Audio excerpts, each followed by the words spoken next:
আসসালামু আলাইকুম রহমতুল্লাহি ওয়া বারাকাতুহু। আপনারা সবাই কেমন আছেন? আমি আলহামদুলিল্লাহ ভালো আছি। মহান রব্বুল আলামিনের দরবারে লাখ কোটি শুকরিয়া আদায় করেছে। মহান রব্বুল আলামিন পবিত্র মাহে রমাদান মাসে আপনাদের সামনে এসে কিছু কথা বলার তৌফিক দান করেছেন, এই জন্য শুকরিয়া দেন আলহামদুলিল্লাহ।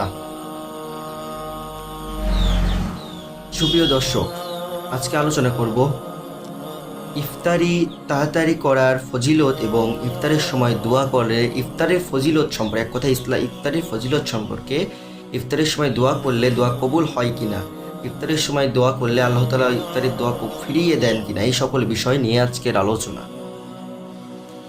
এছাড়াও নফল ইবাদত নিয়ে, নফল আমল নিয়ে আজকের আলোচনা করব। রমজানের পবিত্রতা নিয়ে আজকে আলোচনা করব। সুপ্রিয় দর্শক, চলুন আলোচনায় ফিরে যাওয়া যাক। হযরত সাহল ইবনে সাদ রাদিয়াল্লাহু তাআলা আনহু থেকে বর্ণিত, রাসূল করিম সাল্লাল্লাহু আলাইহি ওয়াসাল্লাম ইরশাদ করেছেন, মানুষেরা যতদিন তাড়াতাড়ি ইফতারি করবে ততদিন ইফতার করবে, তাড়াতাড়ি ইফতার করবে ততদিন কল্যাণের মধ্যে থাকবে। অর্থাৎ রাসূল করিম সাল্লাল্লাহু আলাইহি ওয়াসাল্লাম বলেছেন, মানুষেরা যত তাড়াতাড়ি ইফতারি করবে, মানে সময় হয়ে গেলে আজানের অপেক্ষা না করে যারা ইফতারি করে নেবে তারা ততদিন কল্যাণের মধ্যে থাকবে। এছাড়াও হযরত আবু আত্তিয়া রাদিয়াল্লাহু তাআলা আনহু থেকে বর্ণিত, তিনি বলেন, আমিও মাশরুক রাদিয়াল্লাহু তাআলা আনহু আয়েশা রাদিয়াল্লাহু তাআলা আনহুর কাছে গেলাম। মাশরুক রাদিয়াল্লাহু তাআলা আনহু বললেন, মুহাম্মদ সাল্লাল্লাহু আলাইহি ওয়াসাল্লামের দুইজন সাহাবী সৎ কাজ করার পরে করেন কিন্তু তাড়াতাড়ি ইফতার করেন, আর একজন দেরি করে মাগরিব পড়েন এবং দ্রুত ইফতার গ্রহণ করেন না। মাশরুক জবাব দিলেন, আব্দুল্লাহ ইবনে আয়েশা রাদিয়াল্লাহু তাআলা আনহু বলেন, আল্লাহ রাসূল করিম সাল্লাল্লাহু আলাইহি ওয়াসাল্লাম এরকম করতেন, তাড়াতাড়ি ইফতার করতেন এবং মাগরিবের সালাত আদায় করতেন। আজানের আশায় বসে থাকবেন না, কারণ অনেক সময় আজান দেরি হয়।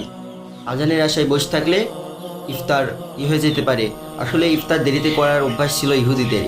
ইহুদিরা সূর্য অস্ত যাওয়ার পরে ইফতারি করতেন, অনেক পরে। এটা ইহুদিদের অভ্যাস।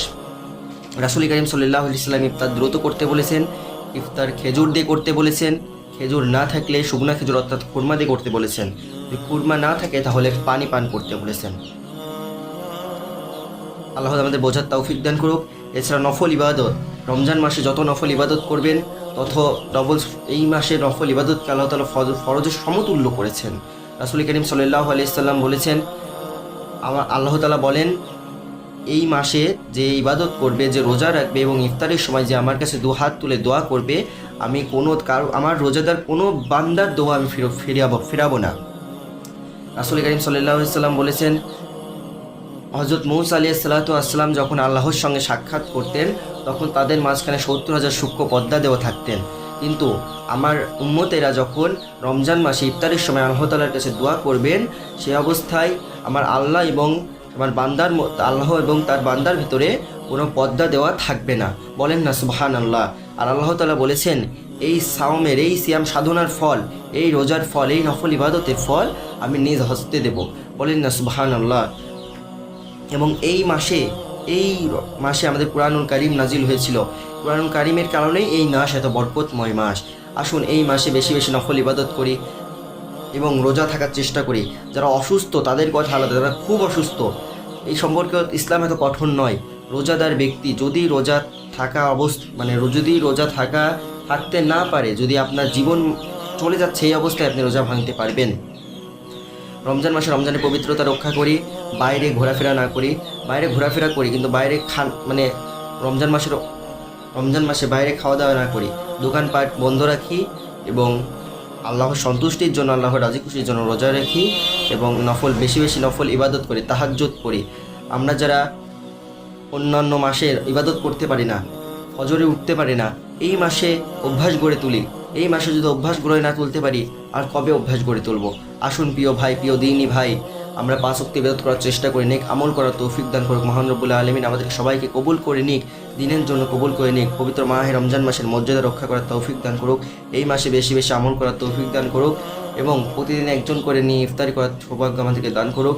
আমরা যেন প্রতিদিন একজন করে হলে ইফতারি করাইতে পারি। তাহলে কি বুঝলাম? ইফতারি তাড়াতাড়ি করতে হবে। যতদিন আমরা ইফতারি দ্রুত করব, আমরা কল্যাণের মধ্যে থাকবো। রাসূল করিম সাল্লাল্লাহু আলাইহি ওয়াসাল্লামের সরাসরি হাদিস। এই বলে আমি আমার বক্তব্য শেষ করছি। ওমা তৌফিকা ইল্লা বিল্লাহ। আসসালামু আলাইকুম রহমতুল্লাহি ওয়া বারাকাতুহু।